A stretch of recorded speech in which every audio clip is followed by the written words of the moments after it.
This is the newest, lightest, and smallest camera in my entire kit, and I think it might be my new favorite too. My biggest problem with POV cameras is that they're heavy, the angles are tough to get right, and it's a huge hassle to swap between horizontal and vertical filming options. To be honest, my old POV camera has just been collecting dust all summer. But then, Insta360 dropped a new camera and it nails all three of those things in a small, powerful package. This is the new Insta360 Go Ultra, which is their brand new 4K POV camera.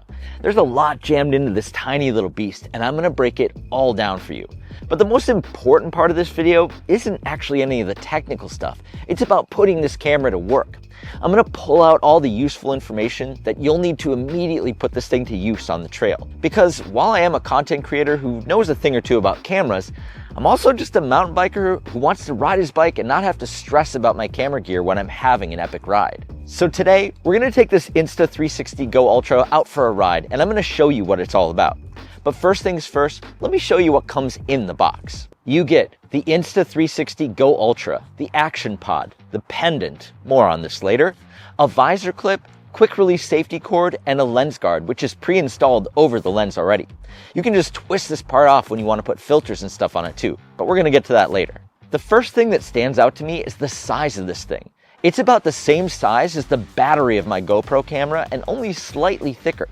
It's super light too, only 1.86 ounces or 53 grams, which is the same weight as a Snickers candy bar. Aside from the light weight of the camera, the other thing that matters most for mountain biking with a POV camera is your field of vision, or FOV for short.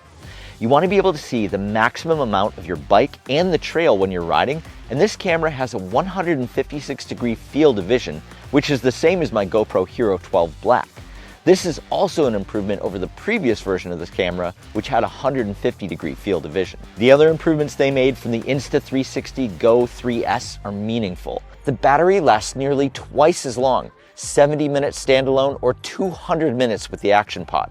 This camera now has a replaceable SD card instead of storage, a larger action pod screen, and maybe most importantly, the ability to shoot 4K at 60 frames per second. Bottom line, this camera packs a serious punch compared to the full-sized action cameras. In fact, for a camera that's a fraction of the size and weight, the Insta360 Go Ultra is basically delivering the same performance across all of the stuff that we actually care about. Well, let's get into it, shall we? It's time to take this thing out for a ride and put it to the test. Before we start mounting up the camera on all sorts of different visors and mounts, I want to show you a little trick that you can do with the action pod. These two are linked up, so when you're mounting the camera, you can use the screen of the action pod to line up your shot. This is the part I always mess up with POV cameras, so to have this option handy is a game changer for me. You can really tell the difference when it's a lighter POV camera like this on your helmet too. I feel like the other ones kind of drag me down and put extra pressure on my neck. How's my audio sounding? This is the onboard microphone on the camera. And for reference, this is what my voice sounds like when I'm talking into an actual microphone. Let's switch the camera to the front of my helmet using my chin mount paired with the action mount. While the visor was good, I want to test out a slightly lower angle. I could also use the quick release mount here if I wanted, but the action mount gives me an option to swap between horizontal and vertical filming options. How about a little comparison while we test out the chin mount? I've got a GoPro 12 Black here. I'll ride this trail twice and put the videos side by side so you can see how they stack up. Remember that the GoPro is nearly triple the weight of the Insta360 Go Ultra, so we're not exactly comparing apples to apples here, but I still want you to see how it does. I'll let you decide for yourself if wearing a heavier camera makes any sense when the footage looks like this. Also, let's max out the camera and switch it to 60 frames per second. I normally shoot 24 frames per second, but if you want to be able to slow down your footage, or if you just prefer the look of more frames per second, this is what 60 frames per second at 4K looks like. There are a bunch of other mounts that we could do, like the side of the helmet or the chest mount. You can do handlebar mounts and all sorts of other stuff. But the one mount that I've been really curious to try is the sticky mount.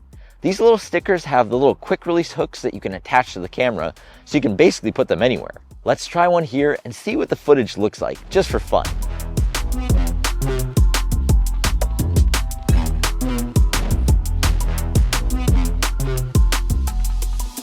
The other thing that I want to test out is taking the camera off my helmet and using it as a static camera.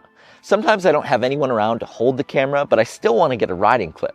Let's see how it holds up here in the parking lot for a few shots using a little tripod.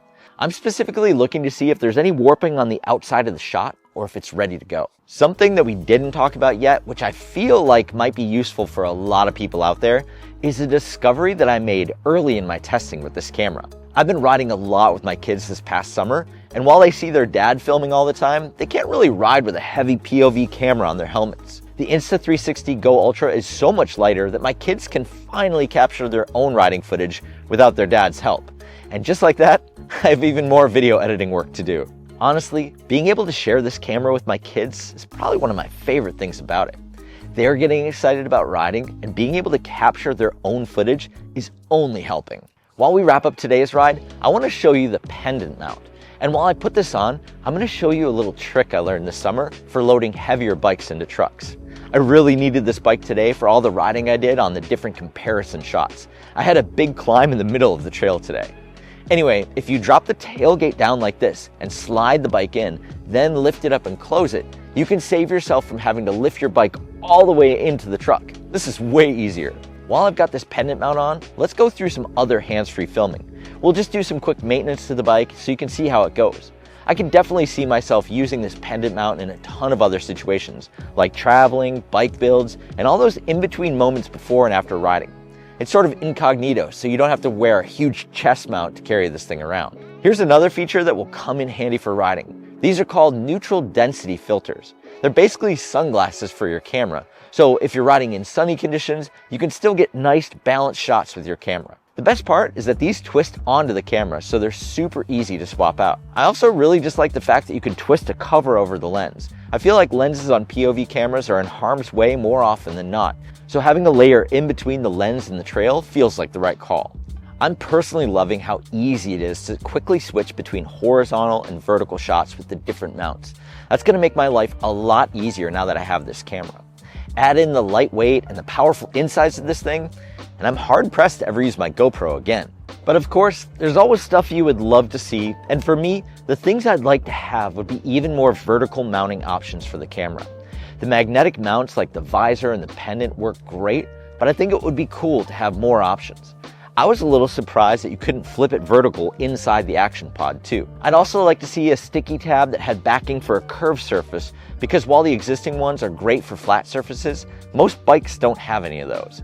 I'm being picky here, but only because I feel like they addressed all the major improvements over the previous Go 3S model. To be honest, I haven't included a lot of POV footage in my videos in the past, but now that I'm up to speed with this camera, I think you'll be seeing quite a bit more. This camera made it so much easier to capture exactly what I needed, and all the different mounting options opened up room for even more creativity.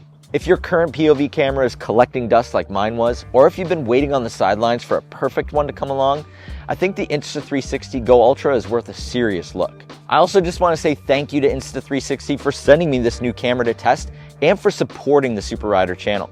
I'd be using this gear anyway, but it means a lot to be supported and to see the support that they're giving to some of my favorite mountain bikers around the world.